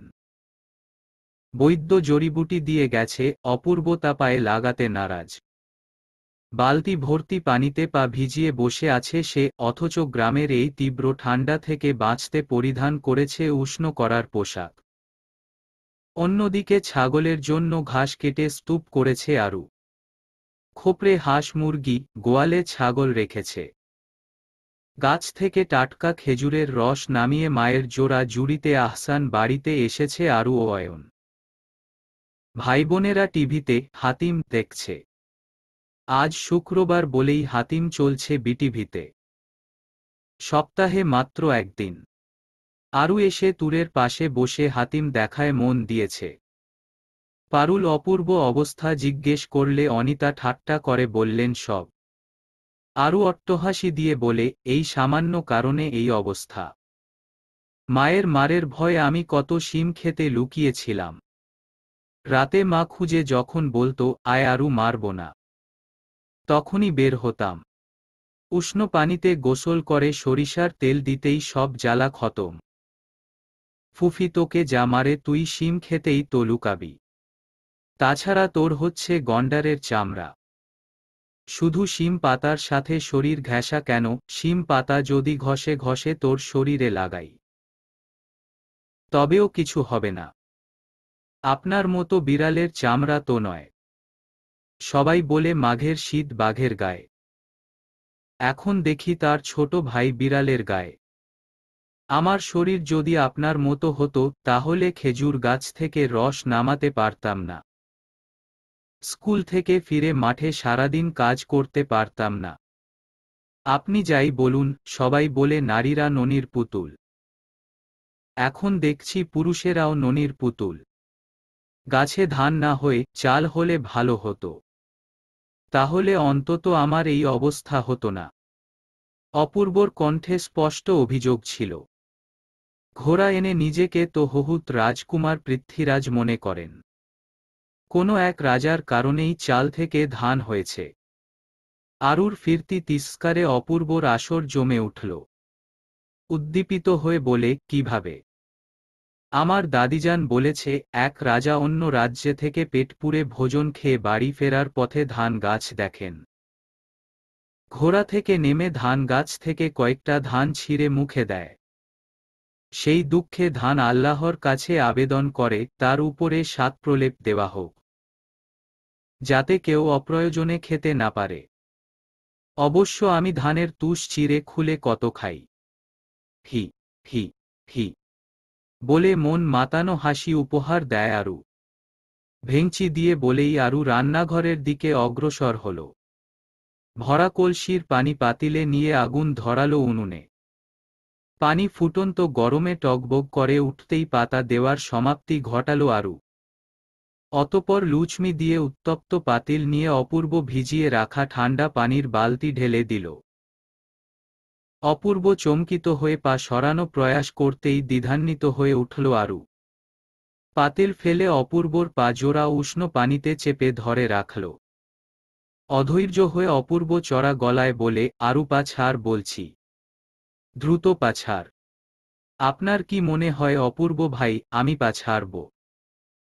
আপনি পুরুষ মানুষ, আপনার শরীরে নিশ্চয়ই আমার থেকে বেশি শক্তি। পারলে আরুর থেকে ছাড়িয়ে নিন।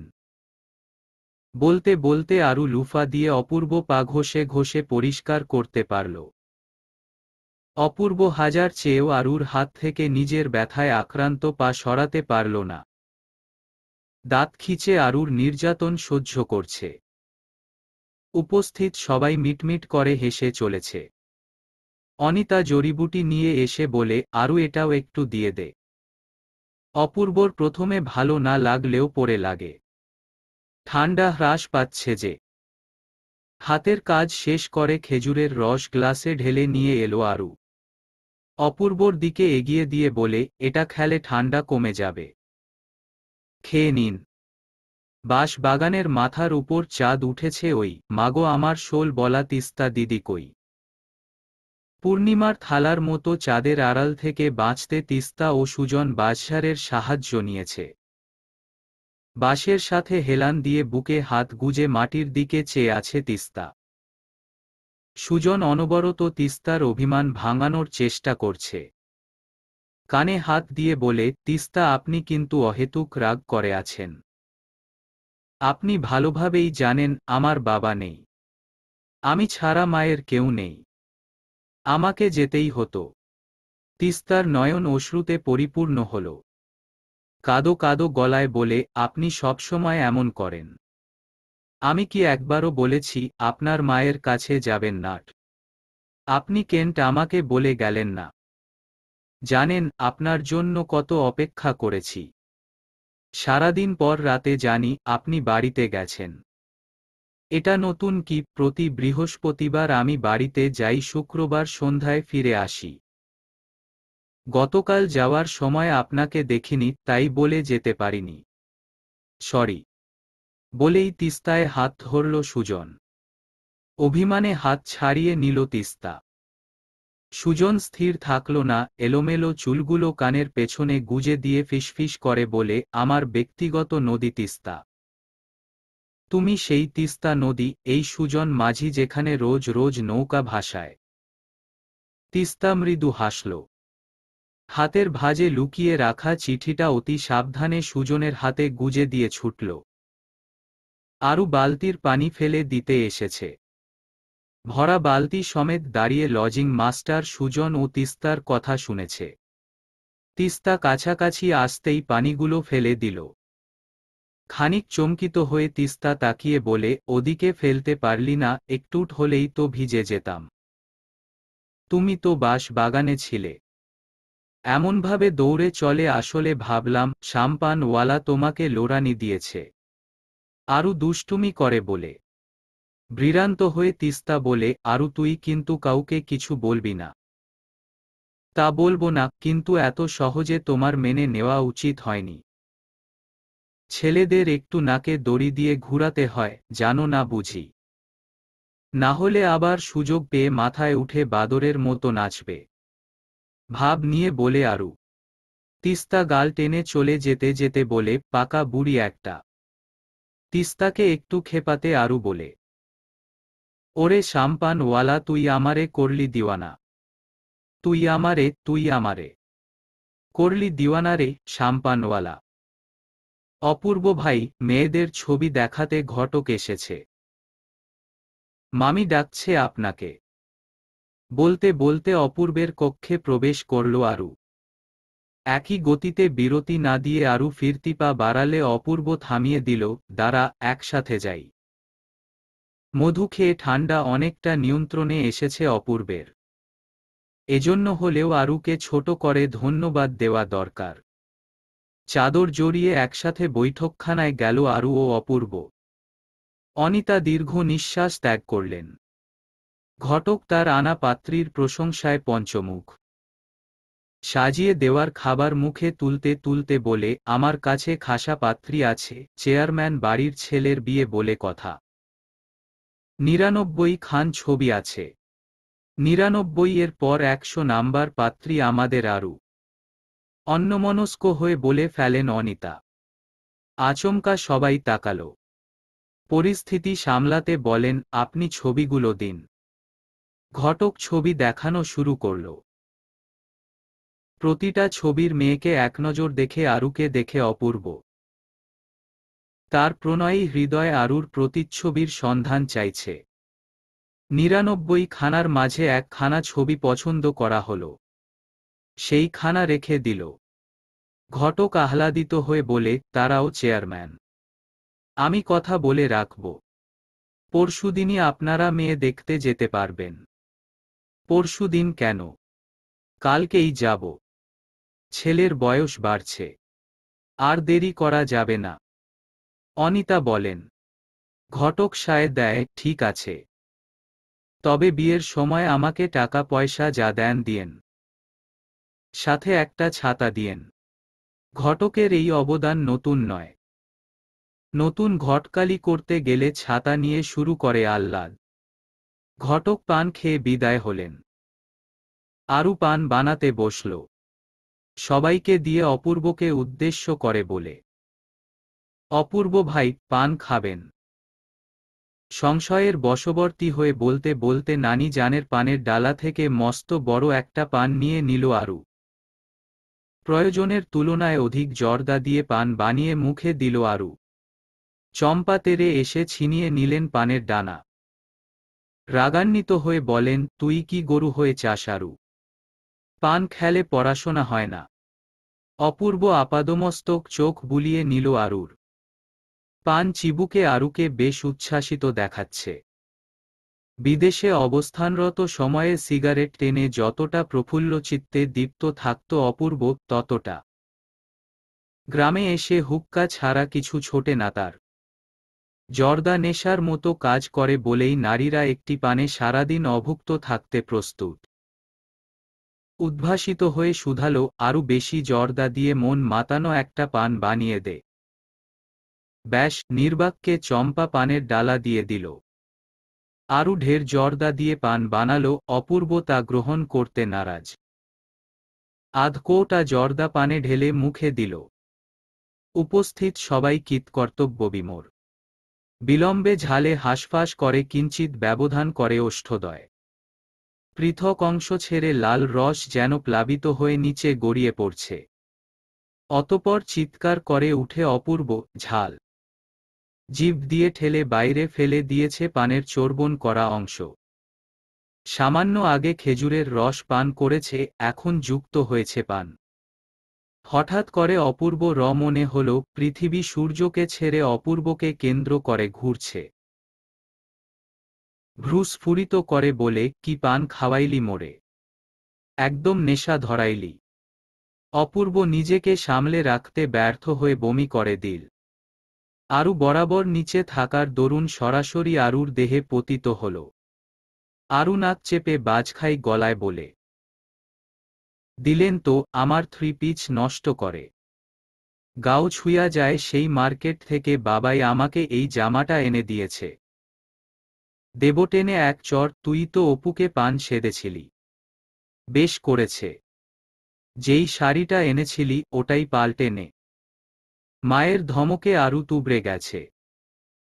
মামির শাড়িটা নিয়ে দিঘির দিকে অগ্রসর হল।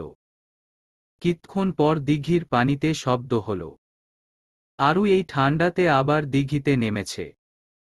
10 মিনিটের মাথায় ফিরে এলো আরু।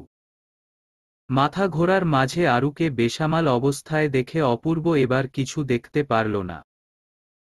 সেদিনের সেই শাড়ি, সেই ভেজা কেশ। টপটপ করে ঝরছে পানি। শীতে ঠকঠক করে কাঁপছে। চুপসে যাওয়া মুখটা বড্ড আকর্ষণ করছে তাকে। নিত্যদিনের খোপা করা ঘন কেশ খোলা। হাঁটু ছাড়িয়েছে। আরুর ঘরে প্রবেশের পরবর্তী মুহূর্তে সিথি প্রবেশ করে। উদ্বিগ্ন হয়ে বলে, মিহির ভাই এসেছে। আরু তুবড়ে যাওয়া মুখমণ্ডল পরবর্তী মুহূর্তে প্রাণবন্ত হয়ে উঠল। কুঞ্চিত বিশিষ্ট ঠোঁট প্রশস্ত হয়ে উঠে। বলে, সত্যি? কোথায় মিহির ভাই? বাক্য থামতেই মিহির প্রবেশ করল। একগাল হেসে বলে, এখানে। আরু পা গতিরোধ করতে পারল না, ছুটে গিয়ে জড়িয়ে ধরল মিহিরকে। মিহিরের হাত তখন অপ্রত্যাশিত অংশে। আরুর একমাত্র ফুফুর ছেলে মিহির। বয়সটা 24 অতিক্রম করে সবে 25-এ পা রেখেছে। মিহির বলে, বাড়িতে তোকে খুঁজে না পেয়ে সোজা এখানে চলে এসেছি। কেমন আছিস তুই? একদম ভালো না। চকলেট এনেছ? মিহির একটা রেপিং করা প্যাকেট দিয়ে বলে, ভুলে যাওয়া যায় বুঝি। অতঃপর ডান গালে হাত রেখে ইশারায় বোঝালো কিছু। মাথা নাড়িয়ে আরু বলে, না, আমি এখন বড় হয়ে গেছি। মিহিরের অভিমানী চোখে আরু দীর্ঘক্ষণ আত্মবিশ্বাসী হয়ে থাকতে পারল না। পায়ের আঙুলে ভয় দিয়ে কিঞ্চিত উঁচু হয়ে মিহিরের ডান গালে নিঃশব্দে দুবার ওষ্ঠ স্পর্শ করে। মিহির হেসে বলে, কাঁধে উঠো, বাড়িতে নিয়ে যাই। পারুলকে লক্ষ্য করে বলে, মামি আরুকে নিয়ে গেলাম। তোমরা গেলে তাড়াতাড়ি এসো, নতুবা আমি চললাম। কাঁধে উঠল না আরু, কোমরে উঠে কাঁধ ধরে রাখল। সবার থেকে বিদায় নিয়ে চলল তারা। ঝাপসা নয়নে ক্রুব্ধ সংযত করে সবটা দেখে গেল অপূর্ব। অনুভব করল তার প্রিয় কিছুতে ভাগ বসাচ্ছে অন্য কেউ। কিছুক্ষণ পূর্বে বাছাই করা রাখা ফটোখানা এক লহমায় খণ্ড বিখণ্ড করে ফেলে অপূর্ব। এর শাস্তি অতি দ্রুত পাবে তুমি। দুহাতে বইগুলো আঁকড়ে স্কুল থেকে বাড়ি ফেরার জন্য পা চালাচ্ছে আরু। পেছনে থেকে দ্রুত গতিতে সাইকেল এসে আরুর সম্মুখে স্থির হয়ে গেছে। পকেট থেকে একটা সাদা চিঠি বের করে অগোচরে আরুর দিকে এগিয়ে দিল। তরুণকে দেখে লাজুক হেসে চিঠি গ্রহণ করল আরু। বইয়ের ভাঁজে যতন করে রেখে বলে, আমি তো ভেবেছি আপনি আসবেন না প্রয়াস ভাই।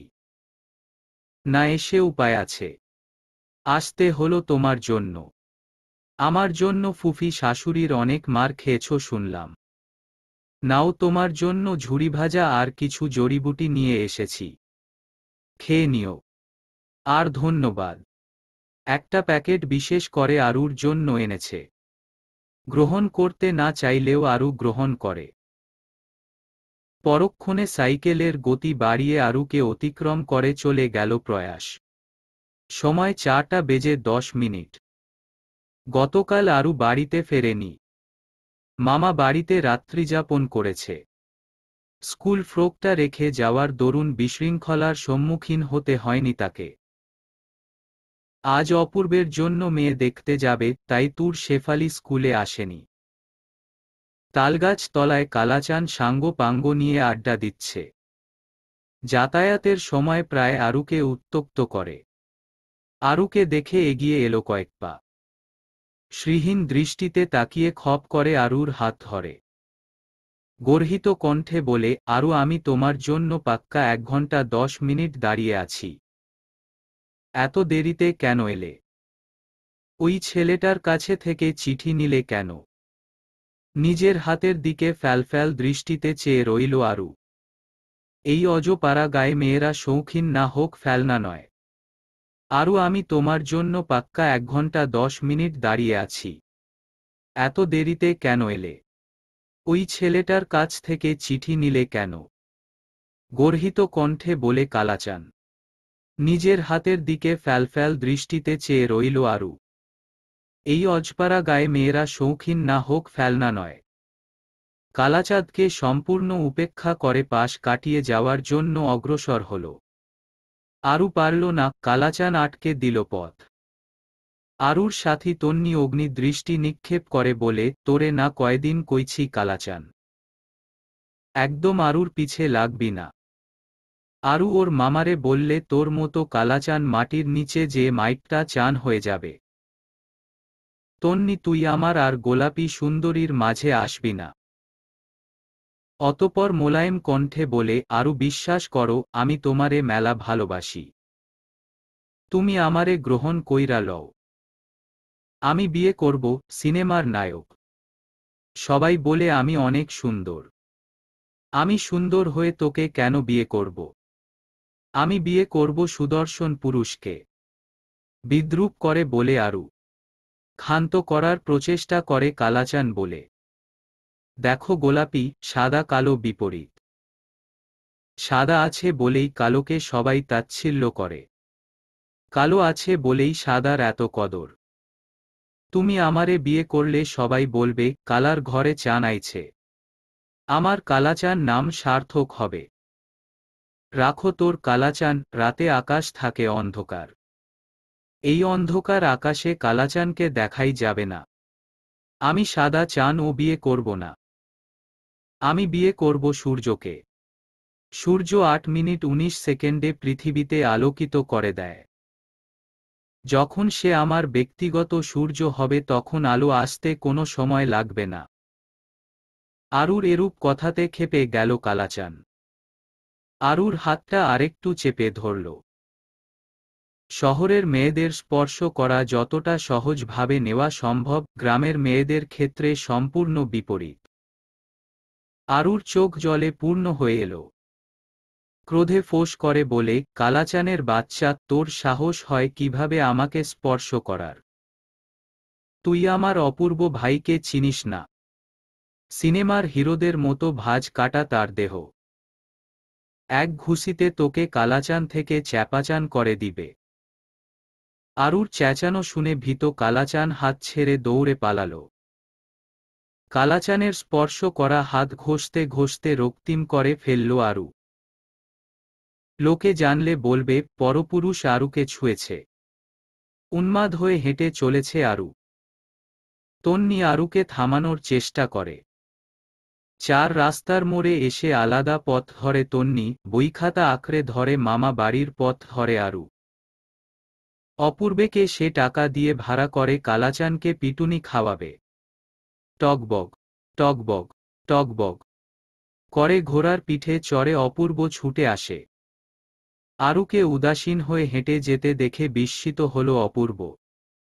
পায়ের নূপুরের ভিন্ন বিষাদের সুর শুনে ঘোড়ার গতিরোধ করল অপূর্ব। বলে, উন্মাদের মতো হাঁটছিস কেন? ঘোড়া দেখে আরু ভুলে গেল উন্মাদনা। বাদামি সম্পূর্ণ দেহের রং। চুলগুলো 16 ইঞ্চি দীর্ঘ ও ফিকে বাদামি।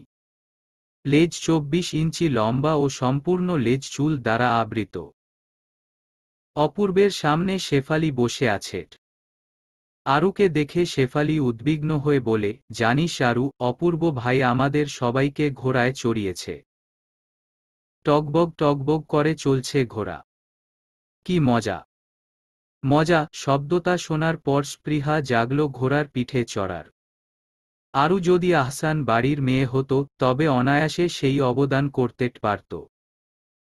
কিন্তু তার চাচাতো ভাই সাবিত ছোট। একমাত্র মিহির ভাই আছে। যদিও সে আরুকে যথেষ্ট ভালোবাসে, তবুও। আরুর মন পড়ে অপূর্ব বলে, শেফালি তুই নাম, আরু উঠুক। আমি তো মাত্রই চড়লাম।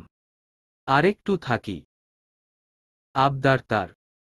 ধাক্কা দেওয়ার আগে নাম। না হলে হাত পা ভাঙবে। অগত্যা অপূর্বের সাহায্যে শেফালি নামল ঘোড়া থেকে। নিজের বইখাতা শেফালির হাতে দিয়ে ঘোড়ার দিকে এগোল আরু। অপূর্ব মাটিতে নেমে আরুর কোমর আঁকড়ে ঘোড়ার উপর তুলে দিল। অতঃপর নিজেও আরোহণ করে পেছনে। আদেশ করে টাইসনকে, ছুটে চল টাইসন। পুনরায় টগবগ করে ছুটল সে। গতিশীল হওয়ার পর মুহূর্তেই আরুর হাস্যোজ্জ্বল মুখ ভয়ে নিমজ্জিত হয়ে গেল। অপূর্ব হাতে আঁচড় কেটে বলে, নামবো, আমার ভয় করছে। এটুতেই ভয়? তোর নাকি সারা জীবনের ইচ্ছে ছিল রাজকুমার বিয়ে করার। ঘোড়ার বেল্ট ধরে আস্ফালন করতে করতে বলে অপূর্ব। আমি রাজকুমার বিয়ে করব। তার পক্ষীরাজ ঘোড়ায় চড়ে নিজেকে রানীর পরিচয় দিব। অপূর্বের বক্ষে হেলান দিয়ে নিজের কল্পনায় প্রবেশ করল আরু। ঘোড়ার বেল্ট থেকে হাত আরুর ডান কাঁধে রেখে বলে, রাজকুমার থাকে দূরে, বহু দূরে। একদম 7 সমুদ্র 13 নদীর ওপারে। সে আসে পক্ষীরাজ ঘোড়ায় চড়ে। পক্ষীরাজ ঘোড়ার ডানা হয়, আমার ঘোড়ার নাই বা হল। আমিও আমার রাজকুমারীকে রানীর রূপ দিতে 7 সমুদ্র 13 নদীর ওপার থেকে ঘোড়া নিয়ে এসেছি। আরু মাথা তুলে অপূর্বের দিকে তাকাল। তার মানে অপূর্ব কোনো রাজপুত্র, কোনো রাজকুমারীর জন্য এসেছে। ঈষৎ ঈর্ষা অনুভূত হল আরুর। এই গ্রামে হাজার থেকে লক্ষাধিক মেয়ের বিয়ে হয়েছে, অথচ কোনো রাজকুমার ঘোড়া নিয়ে আসছি। এই প্রথম কোনো নারীর জন্য ঘোড়া নিয়ে এসেছে। আরুর স্পৃহা জন্মাল সেই সৌভাগ্যবতী নারীর ললাটে ললাট ঠেকাতে। বাম হাত দিয়ে নিজের কপাল মেপে নিল। একমাত্র 4 আঙুল কপালের মানুষের ভাগ্যে জোটে ভালো কিছু। কিন্তু সেই সৌভাগ্যবতীর ললাট নিশ্চয়ই 5 আঙুল হবে, লাখে 1 বলে কথা। কিন্তু আরুর কপাল 3 আঙুলের। ততক্ষণে বাড়ির প্রবেশদ্বার দিয়ে প্রবেশ করেছে ঘোড়া। আরু ও অপূর্ব উভয়ে নেমেছে। রাখাল চাচা ঘোড়া নিয়ে গেছে গোয়ালে। আরুর মন খারাপ। অপূর্ব চট করে পড়ে ফেলল, অতঃপর ফোঁস করে নিঃশ্বাস ত্যাগ করে। সরি আরু, তুই যথেষ্ট ছোট ও বাচ্চা। তোর ভাগ্যে আমি নেই। প্রার্থনা করি তোর জন্যও কোনো রাজকুমারের আগমন ঘটুক। অপূর্ব ভাবল, আরু একটু ক্ষেপে যাবে, একটু অভিমান পুষবে। অপূর্ব আবার সেই অভিমান মুছে দিবে। অপূর্বের ভাবনাকে মিথ্যা প্রমাণ করে আরু বলে উঠে। অপূর্ব ভাই, ঘোড়া কেন দাঁড়িয়ে ঘুমায়? কেন? সারারাত দাঁড়িয়ে ঘুমাতে ওদের পা ব্যথা করে না বুঝি? তুর্কে প্রয়াসের চিঠি দিয়ে অশ্রুপাতে ভেঙে পড়ল আরু। অপূর্ব বনেদের ঘর অতিক্রম করার সময় কান্নার শব্দ শুনতে পেল। কৌতূহল বশত ভেরানো দ্বার উন্মুক্ত করল। আরুকে ক্রন্দনরত অবস্থায় দেখে হৃৎপিণ্ড তার কাজ ভুলে গেল। তুর একাধিকবার প্রশ্ন করছে কি হয়েছে। আরু প্রত্যুত্তরবিহীন কেঁদে চলেছে। অপ্রসন্ন হয়ে বলে, বলবি তো কাঁদছিস কেন? আরু তার বাম হাতটা বাড়িয়ে দিল। হাতের কবজির কাছে লালচে বর্ণ হয়ে আছে। ছিলে গেছে বোধহয়। হেঁচকি তুলে বলে, কালাচান আমার হাত ধরেছে তুর। আমার মন চাচ্ছে হাতের চামড়া তুলে ফেলি। অতঃপর ক্রন্দনরত অবস্থায় সবকিছু খুলে বলে আরু। আরুর নিকট পৌঁছে অস্থির চিত্তে জেরা করল অপূর্ব, কখন ঘটেছে এইসব। অপূর্বের আগমনে আশ্চর্যান্বিত হয়ে উঠল আরু। নিজের করা প্রশ্নে জবাব না পেয়ে ক্রুদ্ধ হয়ে উঠে অপূর্ব। রক্তিম হাতে বল প্রয়োগ করে পুনরায় অভিন্ন প্রশ্ন করে। হাত ছাড়াতে ছাড়াতে ব্যথাহত কণ্ঠে বলে, স্কুল থেকে আসার সময় যখন আপনার সাথে দেখা হল, এজন্য উন্মাদের মতো লাগছিল। অপূর্ব নির্লিপ্তভাবে বলে, তখন কেন বললি না? এখন চল। ভীত হয়ে গেল আরু। কোনোভাবে মায়ের কাছে খবর গেলে আস্ত রাখবে ওকে। কম্পিত গলায় বলে, এখন ওখানে নেই। স্কুলে আসা যাওয়ার সময় থাকে শুধু। নম্র ভাষা। অপূর্ব ফোঁস করে নিঃশ্বাস ত্যাগ করে। তুরের দিকে তাকিয়ে নিঃশব্দে ইশারায় যাওয়ার ইঙ্গিত করে। তুর নিঃশব্দে প্রস্থান করে। তবে আমার একটা শর্ত আছে। তুই যদি আমার একটা শর্ত মানিস তবে আমি কালাচানকে আচ্ছা করে পিটাব। শর্তের প্রসঙ্গ তুলে আরুর মুখমণ্ডলের ভঙ্গিমা দেখলও অপূর্ব। শর্তের কথা শুনে জড়সড় হয়ে আছে আরু। কিছুক্ষণ প্যাঁচা মুখ করে থেকে বলে, ঠিক আছে, তবে শর্তটা কি? জয়ের হাসি ফুটে উঠল অপূর্বের ঠোঁটের কোণে। গলা খাকারি দিয়ে বলে, আমার প্রথম শর্ত, তুই কখনো কোনো পুরুষের কাছাকাছি যাবি না। অন্তত 4 ফুট দূরত্ব বজায় রাখবি। বলা বাহুল্য, আরুর দূরত্ব বজায় রাখতে মিলি সেকেন্ডই যথেষ্ট। 4 বেশিও বজায় রাখল। অপূর্ব বিরাগী হয়ে হাত টেনে দূরত্ব ঘোচাল। অতপর চিবিয়ে চিবিয়ে বলে, আমি আমার সাথে দূরত্ব দেখাতে বলিনি। আমি ব্যতীত অন্যরা, বিশেষ করে মিহির, আপনার সবাই তো আমার ভাই। আমি দুচোখামি করতে পারবো না। তাহলে এক চোখামি করবি। মামা বাড়ির সাথে দূরত্ব বজায় রাখতে হবে না, শুধু দাদা বাড়ির সাথে রাখলেই যথেষ্ট। আমার দ্বিতীয় শর্ত, আমাকে জড়িয়ে ধরে 101টা চুমু খেতে হবে। আরু নাক কুচকাল। চোখে তার অপ্রত্যাশিত চাউনি। জ্ঞান হারিয়ে ফেলল এই বুঝি। সম্পর্কে ভাই না হলে অপূর্বকে সে চাচা হিসেবে সম্বোধন করত। জড়িয়ে ধরা অবধি ঠিক ছিল, তাই বলে দুদিনের চেনা ছেলেকে চুমু, তাও 101টা। আরু ইতস্তত করে বলে, এই শর্ত না মেনে অন্য শর্ত মানলে হবে। তাহলে কালাচান আর ওর সাঙ্গ পাঙ্গদের না মেরে অন্য কাউকে মারলে হবে। আরুর মুখশ্রী আধারে ঢেকে গেল। অপূর্বের রাগ জাগল। তবুও বলে, তোকে বিশ্বাস নেই, কাজ করার পর যদি বেঁকে বসিস। তাই আগে কিছু অগ্রিম দিতে হবে। আরুর ওড়নায় গিট দেওয়া অংশ খুলে টাকা বের করল। 30 টাকা আছে। টাকাগুলো এগিয়ে দিয়ে বলে, আমার কাছে 30 টাকাই আছে, বিশ্বাস করুন। ওরা 5 জন। 5 টাকা করে নিয়ে বাকি 5 টাকা ফিরত দিন। অপূর্ব ভ্রুকুচকে চেয়ে রইল অপলক।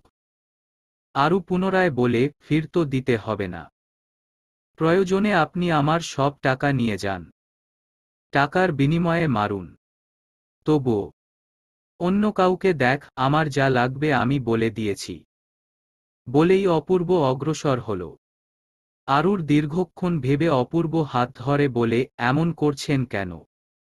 অপূর্ব ফিচেল হেসে হাত ছাড়িয়ে বেরিয়ে গেল। আরুও নামল পিছু পিছু। বাড়ির সব মহিলারা ও ছোটরা তৈরি হয়ে নেমেছে তখন। আরুকে দেখে একদফা চমকে উঠল সকলে। জাহানারা আরুকে কাঁদতে দেখে বলে, কি রে আরু, কাঁদছিস কেন মা? অপূর্ব আগ বাড়িয়ে জবাব দেয়, আমার বউ নাকি সে পছন্দ করে আনবে। আমাদের সাথে যেতে চাইছে, তাই কাঁদছে। এজন্য কাদা লাগে। পাগল মেয়ে, আয় তৈরি করে দেই। জাহানারা আরুকে টেনে গেল কক্ষে। নীল রঙে চওড়া সাদা পার বিশিষ্ট শাড়ি আরুর জন্য আলমারি থেকে নামিয়েছে জাহানারা। আরু সেটা গ্রোয়ামে মতো করে পরিধান করে নীল অঙ্গে। দীর্ঘ চুলগুলো দুপাশে বেনুনি করে নীল রঙের ফিতা দিয়ে বাঁধল। খয়েরি গাঁদা ফুল গুজে দিল ফাঁকে ফাঁকে। চোখে চওড়া কাজল, ঠোঁটে লাল লিপস্টিক ও হালকা পাউডার, মুখে কপালে বিন্দুর মতো টিপ। আরুর জন্য অপেক্ষারত ছিল সবাই। আরু এই সাদামাটা রূপে নেত্রপল্লব স্থির রইল সকলের। অনিতা এগিয়ে এসে আরুর চোখ থেকে কাজল কনিষ্ঠ আঙুল নিয়ে লেপটে দিলেন কানের পশ্চাতে। রূপবতী, গুণবতী মেয়ের সন্ধানে যাচ্ছি, অথচ সেই মেয়ে আমার ঘরে, বলেই অনিতার হাত নিশ্চল হয়ে গেল। অনিতা তাড়া দিয়ে বললেন, চল চল, বেরিয়ে পড় সকলে। আমি দরজায় তালা ঝুলিয়ে প্রহরীদের বলে আসছি। অনিতা কক্ষে প্রবেশ করতেই এক এক করে বাইরে বেরিয়ে গেল সকলে। নূপুরের শব্দ তুলে অগ্রসর হয়ে অপূর্বকে অতিক্রম করার সময় আশাতীত কাজ করে ফেলল অপূর্ব। অশান্ত কণ্ঠে বলে, আরু, এটা পরিপাটি সাজ নয়। আমরা মেয়ে দেখতে যাচ্ছি। এই সাজ একদমই বেমানান। শাড়ির সাথে ব্লাউজ বা 3 পিস পরে নে। আমার কাছে শাড়ি স্বস্তিদায়ক। তাছাড়া ব্লাউজ এই বাড়িতে নেই। তুর বা শেফালি কারো তো নিশ্চয়ই আছে, এনে দেই। না, আমি এতেই ঠিক আছে। হাত ছাড়িয়ে পুনরায় অগ্রসর হল আরু। অপূর্ব বাধা দিল না, দমিয়ে রাখল শুধু। নখ দিয়ে আঁচড় কেটে ফেলল আরুর ব্লাউজবিহীন নগ্ন পিঠে। অচল হল আরু, বিলম্ব হল রক্ত ঝরতে। পিঠে হাত দিয়ে দেখল, রক্ত। ফিচেল হেসে অপূর্ব যেতে যেতে বলে, বড়দের কথা না শুনলে এমন হবেই। বেশি করে হবে। তুরকে পাঠাচ্ছি। আমার আদেশ মেনেই আসবি। নতুবা আষাঢ়ে ভেসে আসা পদ্ম তুমি। নীল পদ্ম। উন্মুক্ত করার অধিকার শুধুই আমার। পারুল ও টয়ন এসেছে। তারাও আজ যাবে অপূর্বের মেয়ে দেখতে। আহসান বাড়িতে পা রেখে আরুকে দেখা মাত্র তার মস্তিষ্ক অগ্নিতে প্রজ্বলিত হল। সেই অনলে ঘি ঢেলে পারুলের আঁচল টেনে বলে, অয়ন, দেখো মা, বুবু কাজের ভয়ে এখানে এসেছে। বুবু দিন দিন অকর্মণ্য হয়ে যাচ্ছে। বিয়ে দিলে জামাই এক দরজা দিয়ে নেবে, অন্য দরজা দিয়ে ফেরত দিয়ে যাবে। পারুল ক্রোধে ফুঁস করে উঠে। আরুর গাথা 2 বেনুনি ধরে টেনে পরপর 3 খানা চড় বসাল। আরুর শুভ্র ও উজ্জ্বল গাল অবিলম্বে রক্ত জমে রক্তিম হয়ে উঠল। তাতেও ক্ষান্ত হল না পারুল, বরং বেনুনি টেনে লাঠি খুঁজতে মরিয়া হয়ে উঠল চারপাশে। ছোট একটা মগডাল হাতের নাগালে পেতেই সেটা দিয়ে কয়েক ঘা লাগাল। আরু ব্যথায় কুঁকড়ে উঠার পাশাপাশি প্রস্থান করার চেষ্টা করল। কিন্তু বেনুনির কারণে সম্ভব হল না। বাজখাই গলায় বলেন, সারাদিন এপারা ওপারা করিস। বাড়ির কাজ কে করবে? কে ছাগল গোয়ালে ঢুকাবে? তোর ময়নাকে কে খাওয়াবে? হাঁস মুরগি কে খোপড়ে ঢুকাবে? গৃহস্থালির কাজ কে করবে? মাকে খুঁজতে অপূর্ব এলো। আরুকে এভাবে আঘাত করতে দেখে ছুটে এলো। ফুফুর হাত থেকে বেনুনি ছাড়িয়ে নিল। অতপর চেঁচিয়ে বলে, হয়েছে কি এখানে? ওকে মারছো কেন? আরু মাটিতে নুয়ে হাউমাউ করছে। অশ্রু চোখের কাজল লেপটে গেছে। বেনুনিতে গাঁথা গাঁদা ফুলের পাপড়ি মাটিতে ছড়ানো ছিটানো। লাঠি নিয়ে তেরে আস্তে আস্তে বলে, ওর এপারা ওপারা বেরানো বন্ধ করছি। মেয়ে মানুষ স্কুল থেকে বাড়িতে যাবে, খাবে, কাজ করবে আর ঘুমাবে। কেন টই করবে? অপূর্ব লাঠি আয়ত্ত করে চূর্ণ করে ফেলল। চেঁচামেচির শব্দ শুনে সবাই এলো। চম্পা মেয়ের গালে কষে চর বসালেন এবং বললেন, আরু আর তোর বাড়িতে যাবে না। ইমদাদুল আসলে এখানে পাঠিয়ে দিবি। ও যদি মেয়ের যত্ন নিতে পারে তবেই আরুকে ওই বাড়িতে পাঠাবো। আরু ঘরে যা। চম্পার স্পষ্ট বাক্য। শত হোক মা। অয়ন আরুকে সহ্য করতে পারে না। বাবা যে তার চেয়ে মেয়েকে বেশি ভালোবাসে, এটাই তার অপরাধ। আরু ঘরে গেল না, উল্টো পথে বাড়ির দিকে হাঁটা ধরল। অপূর্ব মুষ্টিবদ্ধ করে গাছের সাথে আঘাত করে হাত। পেরিয়ে গেল কিছু মুহূর্ত। পিনপতন, নীরবতা। নীরবতার ইতি টেনে অনিতা বলেন, অপূর্ব, যাবি না? সবাই এগো, আমি দরজায় তালা লাগিয়ে আসছি। আমার বোন চলে গেছে আর আমি ওই বাড়িতে পাত্রী দেখতে যাব। অসম্ভব। তোমার ননদ গেলে নিয়ে যাও। বলেই অপূর্ব টিনের বেড়ায় লাথি দিল। বেঁকে গেল তা। ধোপাদপ পা ফেলে রাস্তার দিকে গেল অপূর্ব। আশেপাশে আরুর দেখা নেই। নদীর ওপারে ভেজা নীলপদ্মকে দেখা যাচ্ছে। সাঁতরে ওপারে গেছে। অপূর্বের সাঁতার জানা নেই। না হলে এই নদী সাঁতরে আরুকে নিয়ে আসত। নিজের উপর ঈষৎ রাগ জন্মাল। চারদিকে ঘুটঘুটে অন্ধকার। শহরের মতো আলো নেই কোথাও। অপূর্বের মনে ভয় উঠল। তাই আর চলতি পথে এগোলো না, ফিরতি পথ ধরল। আকাশ কালো করে এসেছে। এই শীতে বৃষ্টির আগমন ঘটার সম্ভাবনা নেই, তবুও অন্তঃকরণ জানান দেয় বৃষ্টির অপ্রত্যাশিত আগমনের কথা। আরু খেতে নামতেই মিঠু ছুটে এলো নিকটে। ভেজা শাড়িতে ঘেঁষল ছাগল ছানা। আরু আজ মিঠুকে কোলে তুলল না, হাত বুলিয়ে দিল না তার শরীরে। বড় ছাগলটাকে নিয়ে বাড়ির দিকে রওনা হল। গোয়ালে রাখতেই ঝিরিঝিরি বৃষ্টি পতিত হল। হাঁস মুরগিগুলো খোপরের বাইরে দাঁড়িয়ে আছে। আরু আর জামা কাপড় পাল্টালো না। খোপরের দরজা খুলে দিল। গুনে গুনে হাঁস মুরগি ভেতরে ঢুকালো। নির্দিষ্ট সংখ্যায় আসতেই তালাবদ্ধ করে দিল দরজা। তখন বৃষ্টি ক্রমশ বাড়ছে। ধানগুলো ভালোভাবে পলিথিন দিয়ে ঢেকে কলস নিয়ে চলল দিঘির পারে। প্রথম কলস পানি নিরাপদে গন্তব্যে পৌঁছাতে পারলেও দ্বিতীয় কলসের সময় ব্যতিক্রম হল। বৃষ্টিতে ভিজে উঠান কর্দমময় হয়ে উঠেছে। পা পিছলে মাটির কলসখানা নিয়ে পড়ল। ভাঙল কলস। ভীত হল আরু। পারুল আবার তার উপর। মাটির কলসখানা স্পর্শ করে কান্নায় ভেঙে পড়ল আরু। স্থান পরিবর্তন করল না। বসে রইল। ময়না পাখি বৃষ্টি উপেক্ষা করে ছুটে এলো। আরু পাখি, আরু পাখি, আরু পাখি। বৃষ্টি, বৃষ্টি, বৃষ্টি। চল, চল, চল। ময়না আরুর কাঁধ দখল করে দিল। ময়নার শরীরে হাত বুলিয়ে দিতে দিতে আরু বলে, আমি ইচ্ছে করে ভাঙিনি, মা দেখলে খুব মারবে ময়না। আমার খুব ভয় করছে। কিছু হবে না, কিছু হবে না, কিছু হবে না।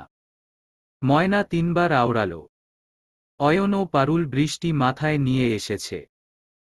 একটু আগে মায়ের কাছ থেকে শুনে আসা কটূক্তি, এখন নিজের কলস ভাঙা। রোষে শরীর র র করছে।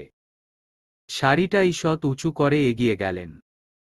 আরুর মাথা ধরে একটা ধাক্কা দিতে রোষ মেজাজে বলে, ইচ্ছে করছে কলসের মতো তোকেও চূর্ণ বিচূর্ণ করে দেই। একটা কাজও সাবধানে করতে পারিস না, নাকি আমার উপর রাগ দেখিয়ে আমার কলসখানা ভাঙলি। আরু হাঁচি দিল দুবার। পারুল শাড়ির দিকে লক্ষ্য করল, ভেজা শাড়ি এখনো পাল্টায়নি। সব কাজ পরিপাটি করে শেষ করেছে। তুলনামূলক একটু শান্ত হয়ে বলে, যা উদ্ধার করেছ করেছ। বৃষ্টিতে না ভিজে জামা কাপড় পাল্টে নে। বাবাই ফোন করলে বলিস কলস ভেঙেছি। নতুন কলস নিয়ে এসো। যত্ত সব। অতপর চলে গেল। আরুও উঠে চলে গেল। শাড়ি পাল্টে বিছানায় গা হেলিয়ে দিল। ঠান্ডায় মাথা ভার হয়ে আসছে, জ্বর আসবে বোধহয়। শীতকালে সূর্য মামার মাটি স্পর্শ করতে দীর্ঘ সময়ের প্রয়োজন হয়। কুয়াশা ভেদ করা চারটিখানি কথা নয়। তবে এখন শীত শেষের দিকে। কুয়াশা ফিকে হয়ে উঠেছে। হাড় কাঁপানো শীতে আরুর গরম নিয়ন্ত্রণ পোশাকের প্রয়োজন হয়নি, কিন্তু জ্বরের কারণে আজ চাদর জড়িয়ে বসে আছে দিঘির পারে। উঠানের শেষ প্রান্তে দিঘি। মিহির বসেছে পাশে। অয়ন ছাই দিয়ে দাঁত মাজতে মাজতে আরুর কাছে এলো। মাধুর্যপূর্ণ কণ্ঠে বলে, বুবু পানি তুলে দে। জ্বরে মাথা ধরে যাওয়ার দরুন আরু চাম্পল গাছে ঠেস দিয়ে গ্রথন পল্লবে ছিল। অয়নের ডাকে বালতি হাতে নিয়ে দিঘিতে নামল। অয়ন সাঁতার জানে না, দিঘির কাছে যেতে ভয় পায়। অয়নের গোসলের যাবতীয় পানি আরু বহন করে দেয়। বালতি ভর্তি পানি স্ল্যাবের উপর রাখতেই পা দিয়ে ধাক্কা দিয়ে ফেলে অয়ন। উষ্ণ শরীরে নিয়ন্ত্রণহীন হয়ে সর্ব বল প্রয়োগ করে চর লাগালো গালে। অয়ন তেজ দেখিয়ে বলে, তুই আমকে মারলি বুবু। আরেক বালতি পানি এনে না দিলে মাকে বলবো তুই পানি ফেলে আমাকে মেরেছিস। আরু ফোঁস করে নিঃশ্বাস ত্যাগ করে। একপেশে কাত হয়ে থাকা পানি শূন্য বালতিটা নিয়ে নেমে গেল দিঘিতে। পূর্ণ করে পূর্বের স্থানে রেখে বলে, পানি এনে না দিলে কি করতি? মায়ের কাছে বিচার দিয়ে তোকে মার খাওয়াতাম। পানি এনে দিয়েছিস, এখনো মার খাওয়াবো। দাঁড়া তুই। নিজ সিদ্ধান্তে অনড় থেকে বলে অয়ন। আরও সময় নষ্ট করল না, অয়নের মাথা চেপে ধরল পানি ভর্তি বালতিতে। পারুল বের হয়েছে ঘর থেকে। ছেলেমেয়ের এই কাণ্ড দেখে অবিলম্বে ছুটে এল। অয়নকে আরুর থেকে ছাড়িয়ে চর লাগাল আরুর গালে। অতপর সে নিজেও হতভম্ব হল। 1 সেকেন্ডের মতো আরুর সংস্পর্শ লেগেছিল, এতেই জ্বরের প্রভাব হাতে লেগেছে। চোখ মুখটাও অতি শুষ্ক। আরুর ললাট স্পর্শ করে জ্বরের তীব্রতা পরীক্ষা করল পারুল। পারুল অনুভব করল মেয়েটা জ্বরের ঘোরে এরূপ করেছে কারণ ভাইকে সে প্রাণের চেয়ে বেশি স্নেহ করে। তবুও থমথমে গলায় প্রশ্ন করে, কি হয়েছে এখানে? ক্রন্দনরত অবস্থায় অয়ন বলে, পানি তুলে দিতে বলেছিলাম। বুবু পানি তুলে তা ফেলে দেয়। আমি পানি তুলে দিতে বলেছি বলে আমাকে চর মেরেছে। নতুন পানি এনে চুবিয়ে। অয়নের বাক্যের ইতি ঘটার পূর্বেই হুঙ্কার দিল আরু, খবরদার অয়ন, একটা মিথ্যা মুখ থেকে বের হলে খবর আছে। আগে বালতিতে চুবিয়ে রেখেছি, এখন পুকুরে চুবিয়ে রাখব। ময়না পাখিটা তাল মিলিয়ে বলে, খবরদার অয়ন। খবরদার অয়ন। খবরদার বলছি অয়ন। আরুর মুখের কথা অবিকল নকল করেছে ময়না। এতে ভীত হল অয়ন। কিছু বলে না। মিহির আরুকে সঙ্গ দিয়ে বলে, মামি, তোমার ছেলেকে সহবত শিখাও। সবটা তো নিজেকে চোখেই দেখলাম। আরুর জ্বর এসেছে। ও দৌড়ে কলতলায় যেতে পারত। আরুকে কেন হুকুম দিবে? তদানীং উপস্থিত হল আরুর নানা ও অপূর্ব। আরুকে নিতে এসেছে। পারুল সালাম দিল। অতপর আরুকে বলে, বাজানের জন্য চেয়ে নিয়ে আয়। মেয়েটার শরীরে জ্বর। ছেলেটাকে বলতে পারো না? বিরাগী হয়ে বলে মিহির। অপূর্ব এক ধ্যানে চেয়ে আছে আরুর দিকে। শেষ দেখা আর বর্তমানের মতো কত ফারাক। লালচে আভা জমেছে মুখমণ্ডলে। অপূর্ব আরুর ললাট স্পর্শ করে জ্বরের মাত্রা পরীক্ষা করে বলে, গা পুড়ে যাচ্ছে জ্বরে। কখন জ্বর এসেছে, ওষুধ খেয়েছিস?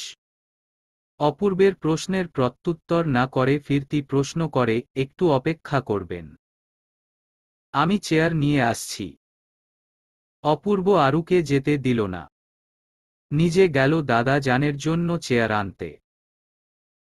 ইতোমধ্যে ব্যাপারটা খোলাসা করেছে মিহির। অপূর্বের দাদা জান বা আরুর নানা জান বললেন, পারুল, আমি আরুকে নিতে এসেছি। ওই বাড়ির সবাই চাইছে আরু ওই বাড়িতে থাকুক। আরুকে একদণ্ড সহ্য করতে পারে না পারুল, মেয়ে তার কাছে থাকবে না ভাবলেই উদাসীন হয়ে উঠেন তিনি। এক কাজ কিভাবে সামলে উঠবেন আরু ব্যতীত। দৃঢ় গলায় বলেন, না, আমার মেয়ে কেন অন্যের বাড়িতে থাকবে? তাছাড়া ওর বাবা ওকে যেতে দিবে না।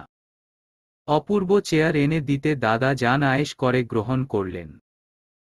থমথমে গলায় বলেন, মা যদি মায়ের মতো না হয়, মায়ের চেয়ে যদি মাসি আপন হয়, তাহলে নিজের গৃহের চেয়ে অন্যের গৃহ নিরাপদ।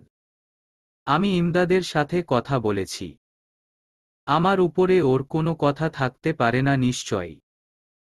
জ্বরে টার্স্ট থাকা আরুর পানে চেয়ে স্নেহ করে বলেন, আরু যা, তোর যা যা লাগবে নিয়ে তৈরি হ। আমি ভ্যান নিয়ে এসেছি। তোকে আর খাল সাঁতরে যেতে হবে না। পারুলের চোখ মুখে বিরক্তির ছাপ। শরীর রোষে কাঁপছে অনবরত। রুস্টের সাথে বলে, যা, দেখি মায়ের চেয়ে মামির দরদ কতদিন থাকে। মাকে ছেড়ে থাকার কথা আরু দুঃস্বপ্নেও ভাবতে পারে না। অব্যক্ত স্বরে বলে, আমি যাব না। কোথাও যাব না। অপূর্ব নাকের ডগায় রাগ জমে উঠল।